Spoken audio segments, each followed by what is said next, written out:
Welcome student in my YouTube channel. मैं हूं रिचा और आज मैं आप लोगों को सेंट्रल टीटी में आने वाला जो बाल विकास एवं शिक्षा शास्त्र यानी सीडीपी का बहुत ही इंपॉर्टेंट चैप्टर है कोहलबर्ग की नैतिक विकास का सिद्धांत, इसे फटाफट आपके कॉन्सेप्ट को 3 मिनट में क्लियर करूंगी। तो कोहलबर्ग ने जो है नैतिकता के 3 स्तर और 6 चरण बताए थे, यानी 3 लेवल्स एंड 6 स्टेजेस बताया था उन्होंने। तो जो पहला स्तर था इसमें वो था पूर्व परंपरागत स्तर, जो कि 4 से 10 वर्ष के बच्चों में पाया जाता है, जिसे हम प्री कन्वेंशनल स्टेज कहते हैं। तो इस अवस्था में छात्रों में नैतिकता का विकास न के बराबर होता है, अर्थात बालक इस अवस्था में सही और गलत के मध्य अंतर को समझने में असमर्थ होते हैं। तो इसमें पहला जो चरण है वो है दंड एवं आज्ञा पालन उन्मुखता, यानी पनिशमेंट एंड ऑबिडेंस।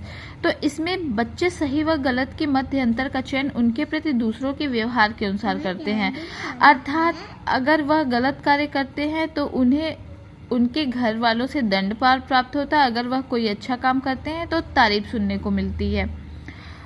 दूसरा जो चरण है वो आत्माभिरुचि एवं प्रतिफल उन्मुखता है, इसे सेल्फ इंटरेस्ट एवं रिवॉर्ड ओरिएंटेशन कहते हैं।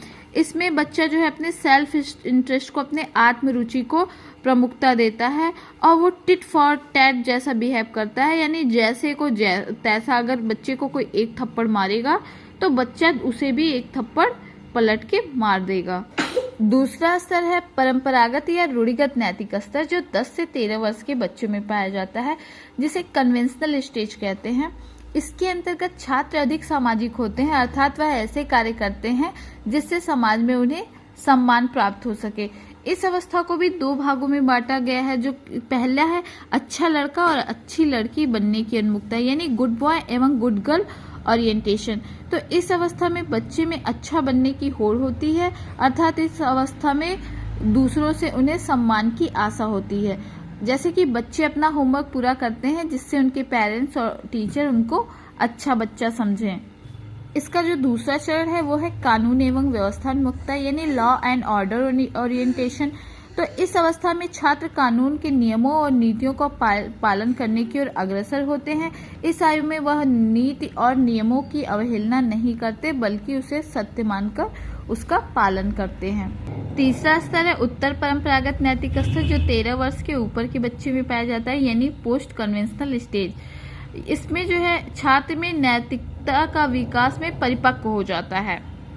इस अवस्था को भी कोहलबर्ग ने 2 चरणों में विभाजित किया है। पहला है सामाजिक अनुबंधन उन्मुखता, यानी सोशल कॉन्ट्रैक्ट ओरिएंटेशन। इस अवस्था में बच्चे वही करते हैं जो उन्हें सही लगता है और यह भी सोचते हैं कि स्थापित नियमों में सुधार की आवश्यकता तो नहीं है।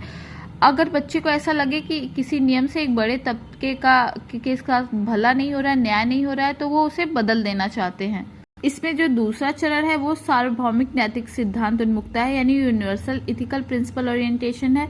इस अवस्था में किशोर अंतःकरण की ओर अग्रसर हो जाते हैं और अब बच्चे का आचरण दूसरे की प्रतिक्रियाओं का विचार किए बिना उनके आंतरिक आदर्शों के द्वारा होता है, क्योंकि इसमें किशोर दूसरे के विचारों से नहीं बल्कि अपने खुद के मानकों के अनुसार व्यवहार करता है।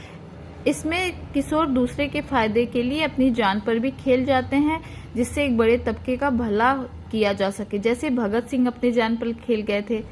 Thank you.